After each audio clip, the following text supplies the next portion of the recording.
Hello everybody, this is Wise Tech on Malibu Forums. I'm doing a video on how to take the dash apart to install your subwoofer system.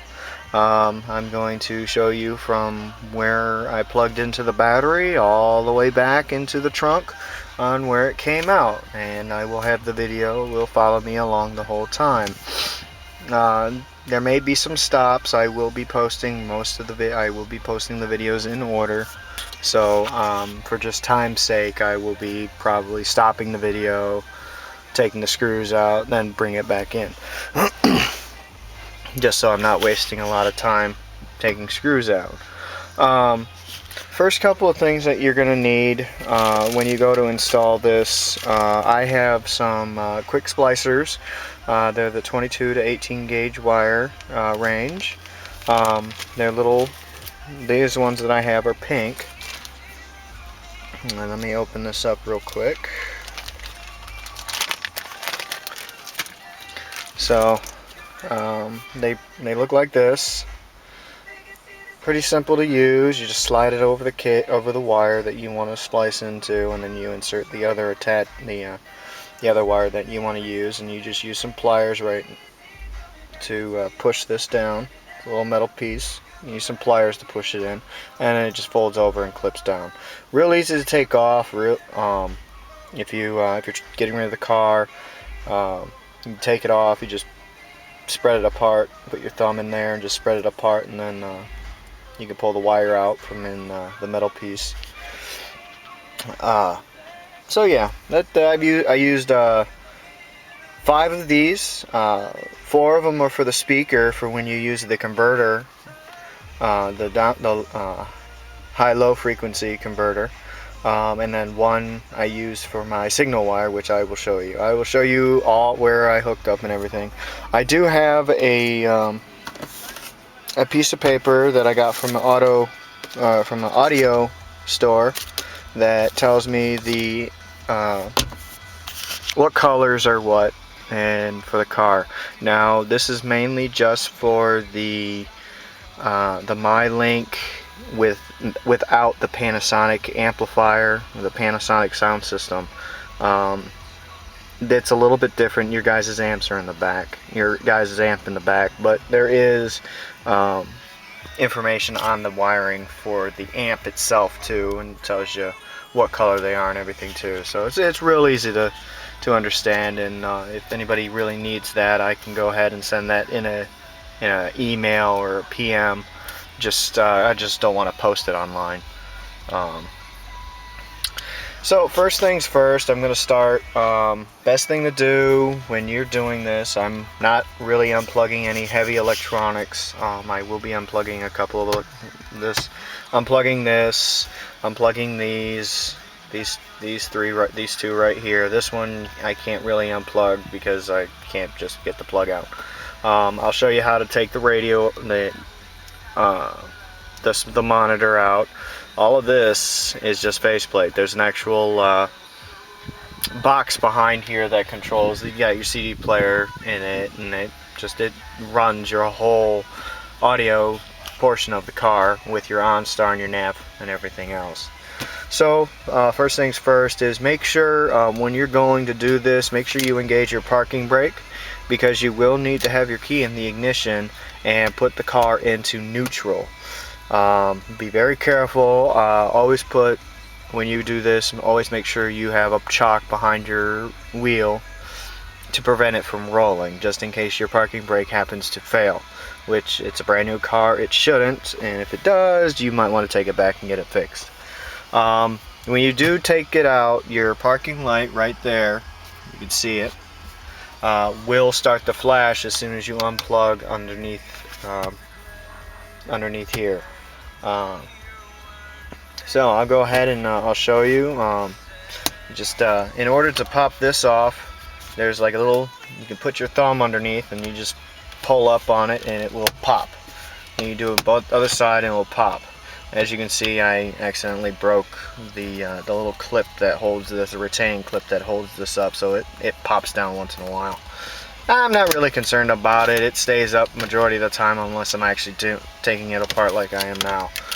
So you got two plugs. You got one over here for your indicator to tell you what gear you're in, and then you got another plug over here for your parking brake, which I will be disengaging.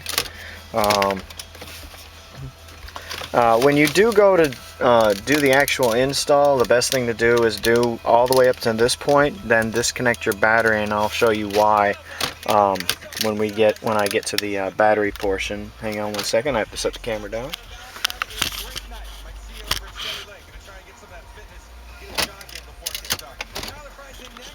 See, it just comes off real easy, and then when you get those finally disconnected, you can actually pull this all the way up over the knob itself. If you don't undo those wires, you actually could possibly tear or rip the wire, and you don't want to do that. You spent a lot of money on this car, I'm pretty sure, and you just don't want to break stuff on your car. So I'm going to show you how to take the trim part off right now. Easiest way I found when I was messing with it was just get your hand over here and just pop it up. Be careful when you do pop it. There are some small white clips, which I will show you as soon as I get it off, that if you're not very careful, you can actually lose it. There's also some clips right here, so you just go ahead and pop that up. There's one over here on this side too. And then as soon as you get those loose, and you get the rest of it loose, I found it easy to pop off because there's two clips that sit right in here. It's just push on it, push and lift, and it'll pop right out. Yeah, it takes a little force, but it won't break. It shouldn't break if you do it right. So hang on one second. So we just once you get those wires, this is the reason why you don't have the wires on there, so you can actually get this off easier. Now the little white clips I was talking about are right here. These little clips, I've already lost two of them because I've taken the dash apart a couple of times already. And what happens is once they fall off, they fall in down here. Now where they fall down at is I haven't been able to find them yet, so just be mindful when you do it. Forgot to put that in neutral. But yeah, you're gonna want to put that in neutral, and then you just push this down after you get it out. Since the car is not running, you shouldn't have any problems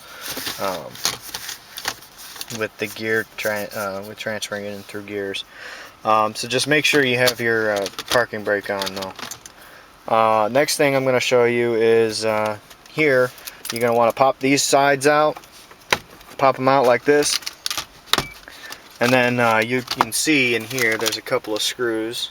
I'm missing 3 of them because if you don't have a finger on them, you will lose them. They'll drop into that area down there, and you won't be able to find them unless you actually take the whole side panel off, which I'm not going to do because it's just, I'm not really concerned about it. The only thing is just make sure when you remount everything, you're going to want to make sure you have all your screws for the top one and for the plate or for the box that's behind the faceplate.